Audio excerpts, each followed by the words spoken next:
Gente, tudo bem? Tudo certinho? Todo mundo em casa, judiado em casa, né? Cansa. A gente quer sair, não pode. A gente quer viver alguma coisa, não pode. A gente escuta tudo quanto é barulho da rua, mas não pode ver.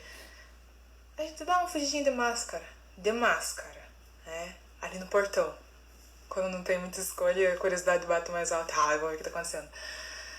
Pessoal, brincadeiras à parte, saibam que vocês fazem muita falta. A gente acostuma com a presença de vocês no dia a dia e quando nós saímos da nossa rotina, que é a nossa zona de conforto, tudo fica muito estranho. Essa questão da adaptação, do cuidado extremo que nós estamos tomando, eu tenho certeza que os pais de vocês têm um cuidado enorme com vocês, porque eu vejo aqui em casa que eu tenho um cuidado enorme com o meu gordo e eu imagino que seja a mesma coisa, o mesmo zelo e assim por diante, porque da mesma forma que o meu gordo é pra mim o bem mais precioso, vocês são pros pais de vocês. Então, cuidem-se, né? Cuidem-se, porque é aquela coisa que eu sempre falo pra vocês. Se todo mundo se cuidar, uma hora, logo logo, isso acaba e a gente volta. Não a nossa rotina de 100%, porque daí vai ser todo um processo gradativo. Mas nós retornaremos de uma forma mais rápida do que se o cuidado correto não for tomado, né? No mais, eu creio que... E... gente, sinto muita saudade de vocês. Saibam que cada um tem um lugarzinho guardado aqui nesse meu coração de pedra. E eu espero que... Bom, se vocês tiverem alguma dúvida, né, me perguntem. Se vocês tiverem alguma questão que fique um pouco meio... Tipo, eu não entendi. Perguntem, tá? Nós não mordemos, tá? Então, podem perguntar. Não tenham medo. Estamos aqui realmente para isso, para tirar as dúvidas de vocês. E é isso aí. Né? Vão para aula, vamos aos seus conteúdos. E prestem atenção em tudo. É claro que eu tenho certeza que vocês, como sempre, vocês arrepiam. Fazer o quê? Vocês são meus alunos? A humildade bateu e ficou. Mas, gente, boa aula. Bons estudos. E foco, tá, povo? E até uma próxima aula. Gente, pessoas lindas na minha vida, então peguem suas apostilas, abram na página 33 e vamos seguir a nossa vida, né? Página 33 de vocês, diversidade cultural e étnica dos países asiáticos. Travou. Acontece. Então, pessoas, o que vai acontecer? Hoje nós vamos falar um pouquinho sobre a questão do Butão. Deixa eu fazer a introdução certinho para ficar bonito. A riqueza cultural asiática pode ser percebida não apenas nos maiores e mais populosos países, mas também em pequenas nações, como o Butão. Então hoje nós vamos falar sobre esse lugarzinho peculiar, esse lugarzinho que falam que é tão lindo, que é tão feliz, que é o Butão. Tá? Então, o que é o Butão? Professora, é um botão? Não, tá? Não é. Então, o Butão é um pequenino reino no sul da Ásia. Fica entre a China e a Índia.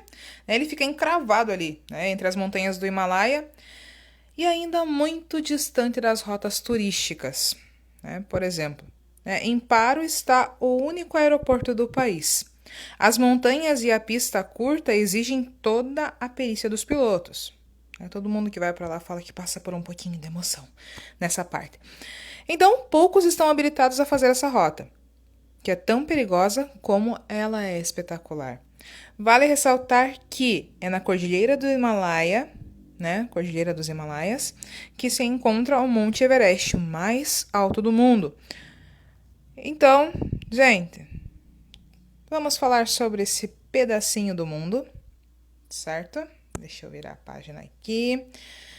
Então, o Butão é um destino caro e a experiência, a explicação dessa forma é porque é possível manter um certo ponto turístico de qualidade e evitar transtornos causados pelas diferenças culturais.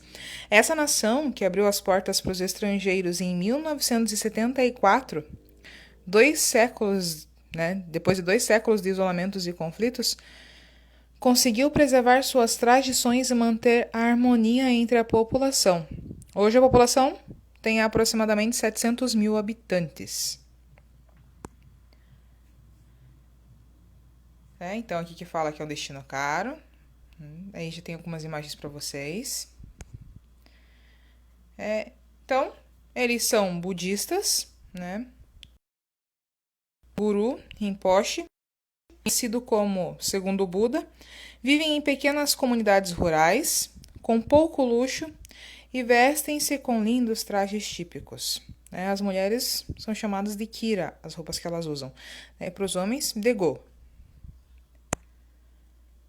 Então, metade dos adultos é analfabeta. O esporte nacional, arco e flecha. O fumo lá é proibido. Todas as casas recebem uma purificação anual dos monges. Os bens materiais, eles não são valorizados, certo? A moeda é o Ngutrum. O idioma mais falado é o Dzongkha. Hoje saiu tudo certinho. Nos hotéis e os guias eles falam inglês, certo? Gente, a televisão chegou lá fazem só 10 anos, tá? Só pra vocês terem uma ideia. Mas a internet e o Wi-Fi vocês sabem que tem, tá? Isso não se preocupem. Então tudo é muito, eles falam que tudo é muito, né? E o que chama mais atenção é que o rei Jimmy Kesar, meu Deus do céu, vai travar. Wangchuk, não travou. Wangchuk, não travou. No poder desde 2008. Jovem, amado por todos, foi educado na Europa, coloca o bem-estar do povo acima de qualquer interesse econômico. Então, seu reino é simples e ele está entre as nações mais pobres do mundo, segundo as Nações Unidas. Para vocês terem uma ideia, o salário mínimo lá gira em torno de $100. Pra gente, $100. Não dá pra fazer nada, mas tudo bem. Mas o salário mínimo deles é esse. Porém, é regido com grande sensibilidade, tem uma filosofia de desenvolvimento que coloca a felicidade do povo acima dos índices de produto interno bruto. A arquitetura é a outra das muitas atrações do país. Os prédios e casas têm estrutura de madeira e taipa. As estacas são esculpidas umas nas outras, sem a ajuda de pregos. O acabamento dos telhados é feito e pintado à mão. As pinturas são verdadeiras obras de arte, com dragões, flores, bolas, portais, rodas da sorte, e também algumas pinturas com relação à homenagem ao deus da fertilidade. Então é tudo muito, muito, muito colorido. Então, gente, o Ministério da Felicidade, que planeja o bem-estar de todos, a felicidade interna bruta, que eles chamam de FIB, ela é avaliada pelo governo com critérios como desenvolvimento econômico sustentável, preservação das tradições, conservação do ambiente e bom governo. Assim, o Butão fica entre as 10 nações mais felizes do mundo. Baixíssimos índices de violência, não tem mendigo na rua e fome, 0, tá? Então, são na maioria vegetarianos, o arroz é a base da culinária, tá? Arroz e pimenta. E aqui a questão, né? Quando a gente falou ali FIB, professora, felicidade interna bruta? Sim, gente, felicidade interna bruta. Então, é um indicador sistêmico desenvolvido no Butão, um pequeno país do Himalaia. O conceito nasceu em 1972, elaborado pelo rei butanês Jimmy Sigya Wangchuk, acho que é uma coisa assim. Desde então, o reino de Butão com o apoio da PNUD, Programa das Nações Unidas para o Desenvolvimento, começou a colocar esse conceito em prática e atraiu a atenção, né, do resto do mundo com uma nova fórmula para medir o progresso da comunidade ou nação. Assim, o cálculo da riqueza deve considerar outros aspectos além do desenvolvimento econômico, como a conservação do meio ambiente e também a qualidade de vida das pessoas. Então, o FIB ele é baseado na premissa de que o objetivo principal de uma sociedade ela não deveria ser somente o crescimento econômico, mas a integração do desenvolvimento material com o psicológico, o cultural e o espiritual, né? Sempre em harmonia com a Terra. Beleza? Então, gente, o FIB, né, ele tem 9 dimensões, tá? O bem-estar psicológico, né, vai avaliar o grau de satisfação e o otimismo que cada indivíduo tem em relação à sua própria vida.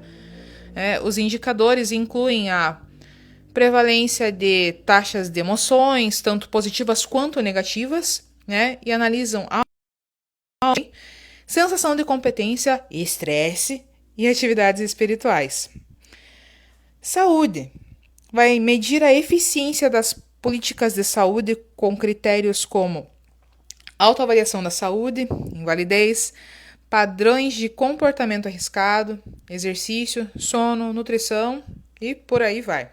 Tá? Uso do tempo. O uso do tempo ele é um dos mais significativos fatores na qualidade de vida, na verdade. Especialmente o tempo de lazer e a socialização com a família e com os amigos. A gestão equilibrada do tempo ela é avaliada incluindo tempo no trânsito, no trabalho, nas atividades educacionais e por aí adiante. Né? Vitalidade comunitária. A vitalidade comunitária ela foca nos relacionamentos entre interações nas comunidades, examina o nível de confiança, a sensação de pertencimento, a vitalidade dos relacionamentos afetivos, a segurança em casa e na comunidade, a prática de doação e o voluntarialismo. Opa, saiu certo? Acho que saiu. Né? Educação. Leva em conta vários fatores, né? Como participação em educação formal e informal, competências, envolvimento na educação dos filhos, valorização da educação, a educação ambiental também, né? A cultura. Avalia tradições locais, festivais, valores como participação em eventos culturais, oportunidades de desenvolver capacidades artísticas e também a discriminação por causa da região, raça ou gênero. Depois, meio ambiente, que mede a percepção dos cidadãos quanto à qualidade da água, do ar, do solo, da biodiversidade. Né? Os indicadores incluem acesso às áreas verdes e também o sistema de coleta de lixo.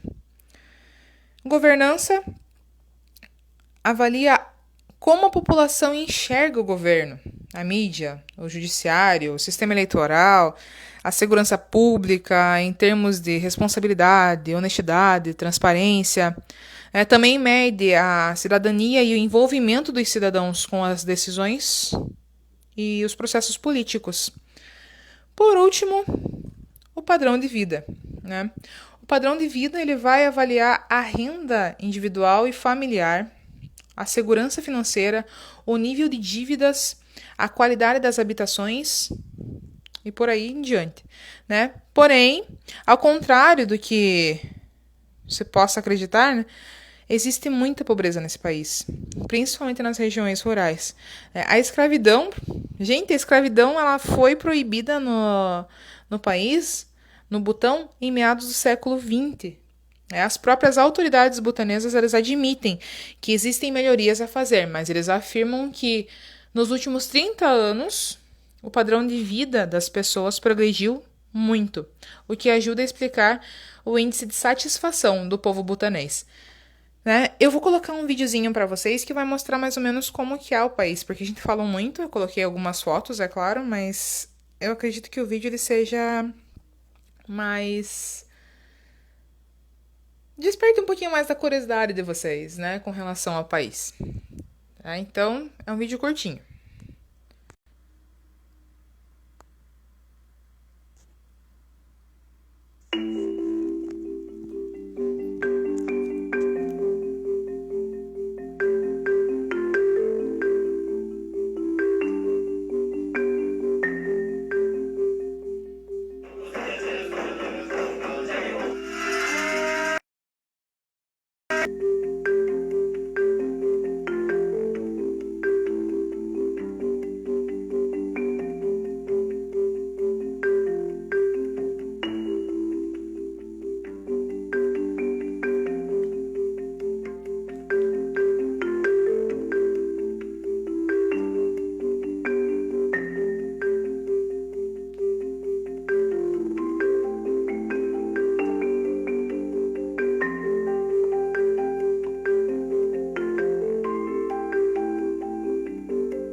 가위카드 중에 셀카드 기체니 이거 시를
Então, pessoal, depois de encerrarmos a nossa parte que falava sobre o Butão, né, vamos à população chinesa.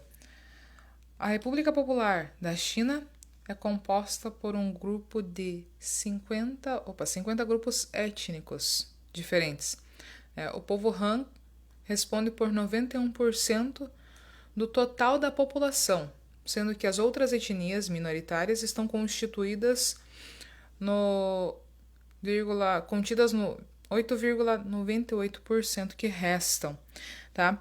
Detalhe, o que é o povo Han? Né? O povo Han, eles constituem a maioria da população, né, em quase todas as províncias, com exceção do Xinjiang e do Tibete.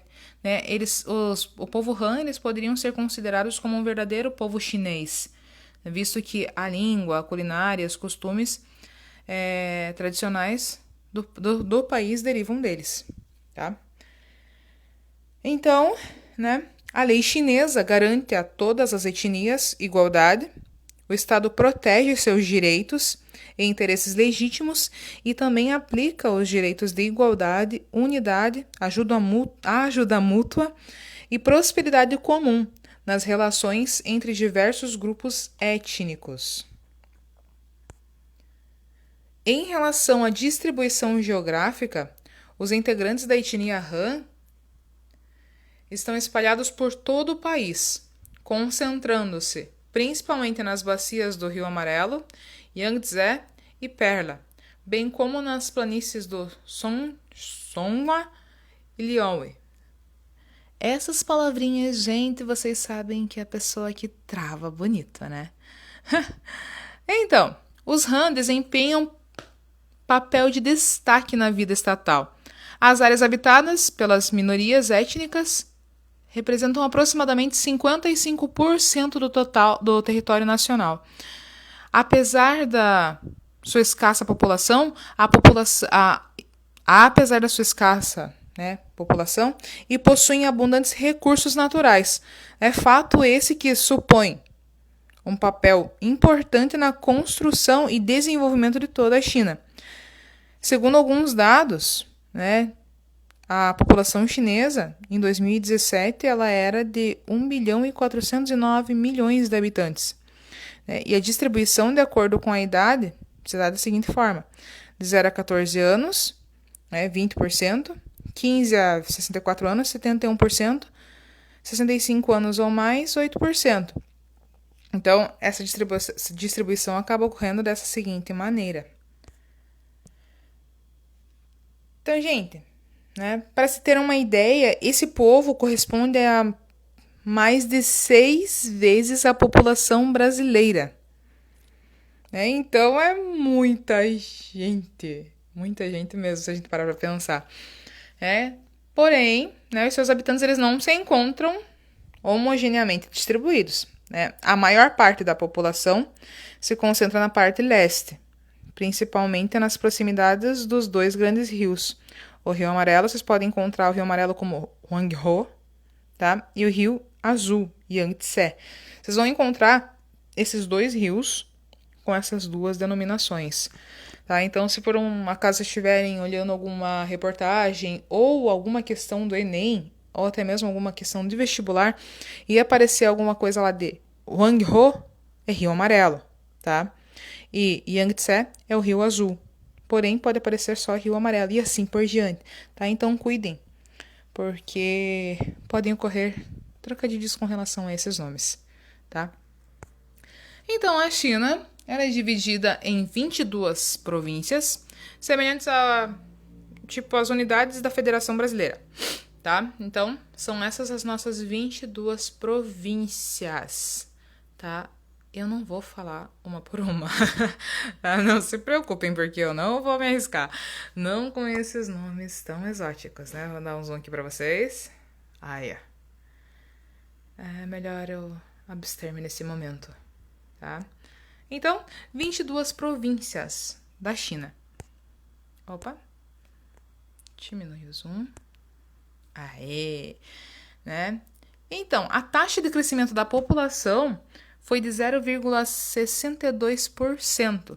A taxa de nascimento foi de 13 por mil. Quando a gente fala de 13 por mil, 13 por mil habitantes, tá? A taxa de mortalidade, 7 por mil. A taxa de mortalidade infantil, 21 por mil. Essa taxa é alta, tá? E a taxa de morte... Deixa eu ver, a taxa de mortalidade infantil. E a taxa para homens, 19 por mil. E para mulheres, 23 por mil, tá? Então, nos últimos anos, algumas políticas de controle de natalidade, elas colaboraram para a redução da taxa de nascimento. Claro, consequentemente, também para a redução na velocidade do crescimento populacional chinês, tá? Então, pessoas... Opa, tem que trocar aqui, né? A expectativa geral de vida da população chinesa ao nascer foi de 73 anos, tá? 73,18, então, 73 anos. Sendo que 71 anos para os homens, 75 para as mulheres, tá? O idioma, da China, o mandarim, é utilizado na maioria da população chinesa, num país onde são faladas aproximadamente 50 línguas diferentes, tá? E 20 maneiras diferentes de se escrever também, certo? Aqui nós temos as pirâmides etárias, tá? Então, deixa eu usar aqui o negocinho que eu aprendi a usar, tá? Esse aqui, de 1950, e esse, de 2019. Então, notem vocês, gente, em 1950 como a base, nós estudamos muito pirâmide etária já com relação à Europa, então a base aqui, ela é bem alargada, tá? E ela vai subindo gradativamente, como se realmente fosse a pirâmide perfeita, certo? Porém, em 2019, o que aconteceu? A base bem estreita, aí ela começa a ter o seu zigue-zague aqui, como a gente falou, né, o zigue-zague do declínio, o zigue-zague aqui, depois ela vai voltando ao formato da pirâmide, tá? Então, o que isso representa, gente? Isso representa uma certa preocupação. Por quê? Porque se a taxa de natalidade diminui, tá parecendo uma árvore de Natal, se a taxa de natalidade diminui, mais pra frente o que vai acontecer? A expectativa de vida aumentou. Deixa eu apagar isso aqui um pouquinho, tá? Então, a expectativa de vida, ela aumentou, certo? A taxa de natalidade diminuiu. Professora, tem que ter uma certa preocupação com relação à mesma coisa que aconteceu na Europa? Olha, gente, se parar para analisar, a questão populacional da China ela ainda é bem extensa. Mas futuramente, sim, tem que ter essa preocupação. Por quê? Porque o povo está vivendo mais e está nascendo menos, tá? É uma preocupação que tem que existir. Então, mas por enquanto tá tudo tranquilo. Beleza? Vamos falar sobre algumas precauções que eles tomaram anteriormente a essa nossa pirâmide torta, que é a política do filho único. Essa política do filho único em sala de aula geralmente dá muito o que falar, então acho que eu vou falar ela super rápida aqui, infelizmente, porque eu não tenho como falar com vocês e debater com vocês, mas nas dúvidas vocês vão me perguntando aí depois, tá? Então, gente, o que é a política do filho único? Na verdade, ela... Deixa eu ler aqui o termo que tá no slide de vocês. É uma política implantada pelo governo chinês na década de 70 e tem como finalidade tentar conter o avanço populacional. Isso se deve ao fato do mesmo país se encontrar atualmente com mais de 1 bilhão e 300 milhões de habitantes, tá? Então, nessa tal lei, o que ela é? Fica extremamente proibido que qualquer casal, a qualquer casal, ter mais de um filho. No caso, se isso fosse desrespeitado, o Estado chinês iria se incumbir de aplicar severas multas ao casal. Então, essa imposição ela tinha como objetivo frear o crescimento populacional, Porque, na verdade, lá se encontrava a facilidade ao acesso da população a um sistema de saúde e educação de qualidade, O que fica difícil de se concretizar quando se tem uma mega população que está ativa em ascendência quantitativa. Então, segundo algumas informações, até essa política do filho único, ela conseguiu evitar que a população chinesa, chegasse a crescer cerca de 400 milhões nos últimos 25 anos. Então, eles conseguiram conter bastante esse crescimento.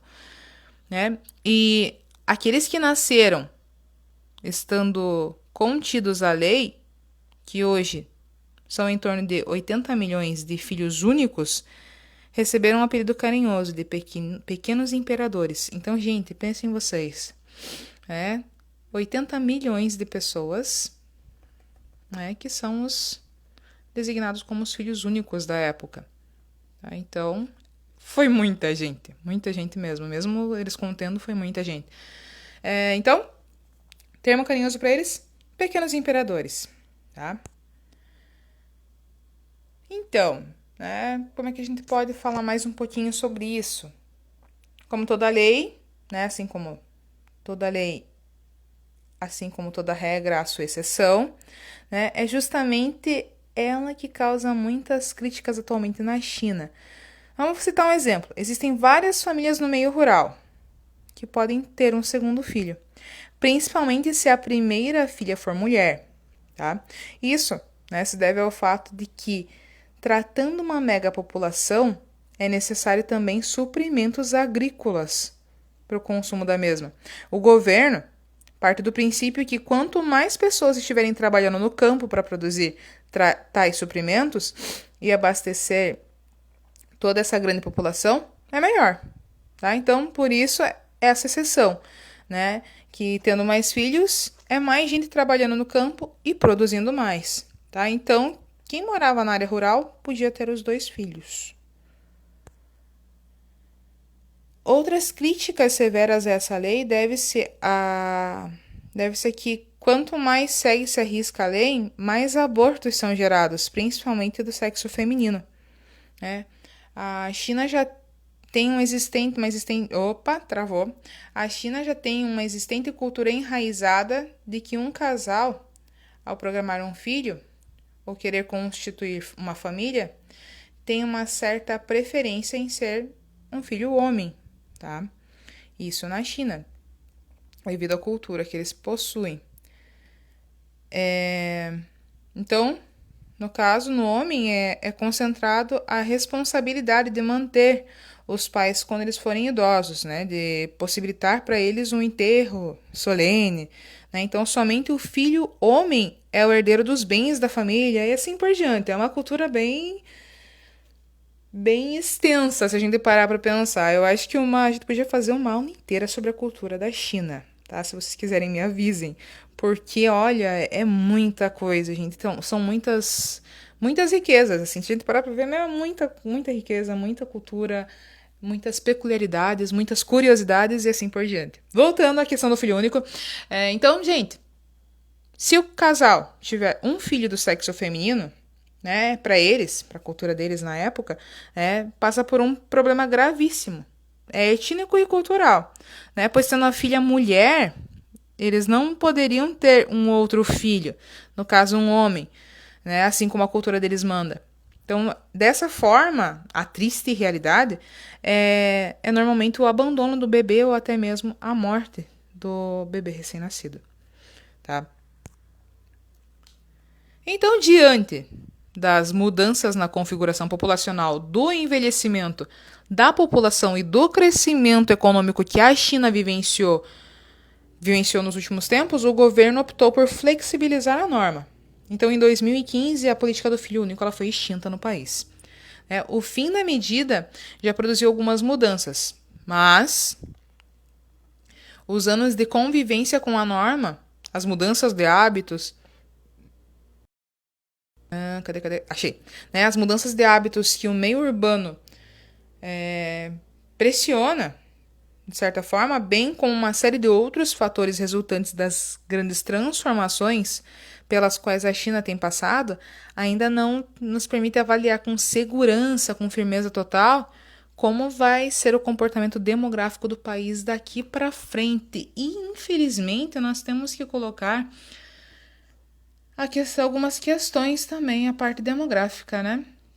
Que nós estamos vivenciando atualmente. Então, tem que esperar para ver qual vai ser o comportamento demográfico da China e dos outros países também, gente, tá?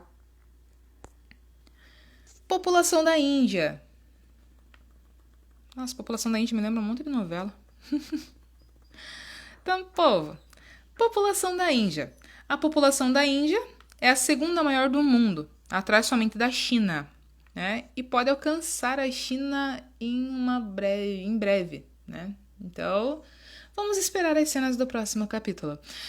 A Índia é um país localizado ao sul da Ásia. A Índia, gente, a Índia, olhem ali no mapa, a Índia. Eu vou ficar com essa Índia pegando no pé de vocês até dizer chega, vocês não têm ideia disso. Mas, então, a Índia, país localizado ao sul da Ásia. Olhem que linda ali a Índia, tá? Então, a Índia é localizada ao sul da Ásia, né? Caracteriza-se por ter a segunda maior população do mundo. Algumas estimativas apontam que os números absolutos, o número de habitantes desse país ultrapassará a China em 2035. Então, devido à cultura religiosa desse país, que valoriza mais os nascimentos... travou. Eu tô pensando em Índia ainda. Mas, gente, a cultura religiosa desse país, que valoriza mais os nascimentos masculinos que os femininos, né, a população indiana ela é composta majoritariamente por homens. Estão vendo que a gente tá repetindo, de certa forma, uma coisinha meio chinesa aqui, né? Continuando.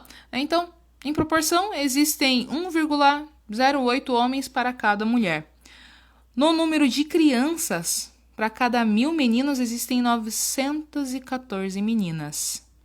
Então, o número menor do que o registrado anteriormente, né, o que anuncia o aumento do número de abortos de crianças do sexo feminino no país. Então, gente, a gente lembra da China de novo, tá? Então, a taxa de crescimento populacional médio desse país atualmente está em 1,3 por ano, representando um aumento de 17% da população durante os últimos 10 anos, o que é equivalente a quase toda a população brasileira. Apesar disso, observa-se uma considerável queda no crescimento populacional em comparação às décadas anteriores. Quase um terço dos habitantes da Índia vivem na zona rural, né? Apesar desse baixo índice de urbanização, as cidades de Nova Delhi e Bombaim possuem mais de 20 milhões de habitantes cada uma, né? Caracterizando-as como as metrópoles típicas de países subdesenvolvidos, com altos índices de desemprego, grande número de favelas e ocupações irregulares, moradias precárias, trânsito saturado, baixas condições de vida para a maior parte da população. Então, coisas que nós já vemos por aqui, infelizmente. Depois, entre os principais problemas demográficos destacam-se as altas taxas de mortalidade e os elevados índices de analfabetismo. A cada 100 crianças que nascem, cerca de 60 morrem durante o nascimento. A cada 100 habitantes, 43 não sabem ler. Então, apesar desses números alarmantes, é importante registrar que tais nos últimos anos, tá? Uma importante característica da população indiana é o sistema de castas, abolido oficialmente pelo governo, né, por ser considerada uma ofensa aos direitos humanos. Essa divisão segregacionista ainda persiste arraigada no sistema cultural. Então, de acordo com esse sistema, a população ela é dividida em diferentes castas, certo, gente? Sendo todas elas ramificações de 4 castas originais. Os brahmanes, agora sei certinho, sacerdotes, os kshatriyas, governantes e guerreiros, os vaixyas, comerciantes, e os sudras, os agricultores. Então, além dessas castas, existem ainda os intocáveis, né? Que são aqueles mais baixos, na verdade, na escala social indiana. Né? Eles não podem ter os mesmos privilégios do restante da população. Então, gente, o sistema de castas eu vou deixar para vocês para a próxima aula, porque senão vai ficar muito extenso, tá? Então, eu prometo para vocês que eu volto desse sistema de castas, tá? Bem tranquilamente, porque eu vou precisar de um certo tempo para essa partezinha desse sistema. Beleza? Eu só vou separar a atividade de vocês aqui e já mando para vocês. Então, meu povo lindo, a atividade de vocês na página 35 e 37 das suas apostilas, tá? Qualquer dúvida, me perguntem, certo? Também, se vocês tiverem alguma sugestão de algo que talvez dê pra gente encaixar aqui nesse conteúdo, não tem problema, podem me mandar, porque o conteúdo de vocês, eu sou sincera, eu amo esse conteúdo. Então, me avisem, beleza? Pessoal, até a próxima aula, com muita dor no meu coração que eu me despeço de vocês, porque estou sentindo muita falta de vocês, gente. Tô mesmo. Então, não vejo a hora de voltar para a sala de aula e atentar muito vocês com relação à Índia, tá? Então, se cuidem, pessoas. Tenham uma ótima semana, tenham uma ótima aula e um abração para todos e até logo.